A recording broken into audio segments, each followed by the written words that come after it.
Ол эпилептик болады осында жұмыс істеді деп. Енді атын айтпай ақ қояйын, осында жұмыс істеп келген бетте жұмасына бір талып қалатын ол бала эпилепсиямен. Осында жұмыс істеп жүріп, саумалшы жүріп, құны ішіп жүріп, мына жылқының қасында жүріп, жылқының терісі ме деп ойлаймын. Баласы ма, ана қорада күнде келіп жұмыс істеді. Сол 2-3 айдың ішінде эпилепсиясы ұмытып кетті. Осында 1,5 жыл жұмыс істеді. Аяғында вообще дәрісін бәрін қойып, оны учеттен алып тастады врачтар. Мен де ойлаймын да, қазір мына шипа саумал мен сүтпен емдеу шипажайлары бізде басқа статус берілу керек те оған. Медицина жағынан ба, медицина туризм жағынан ба, заң жүзінде басқаша болу керек те, басқаша үкіметтен көмек болу керек те. Бұл халықтың денсаулығына өте ыңғайлы. Шетелден келген туристер де емделіп келсе, біз ғылыми түрде көрсетсек, осылай мұндай ауруларды зерттейміз деп.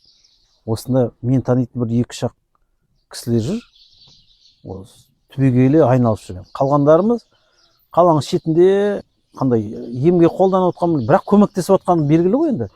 Мына пандемия кезінде қаншама адам тірі қалды.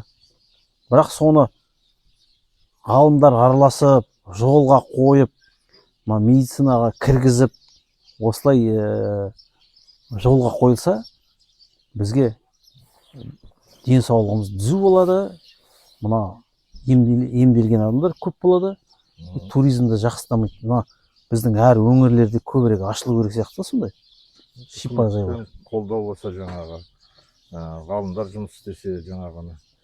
Сол үшін жаңағы мен айтып отқан көзін ашса кішкене. Көзін ашуға болады.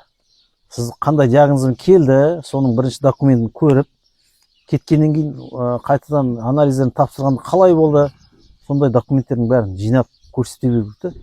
Біз айта беруіміз керек, үкіметпен бірлесіп, осыны жобаны бірге ары қарай жалғастыруымыз керек те.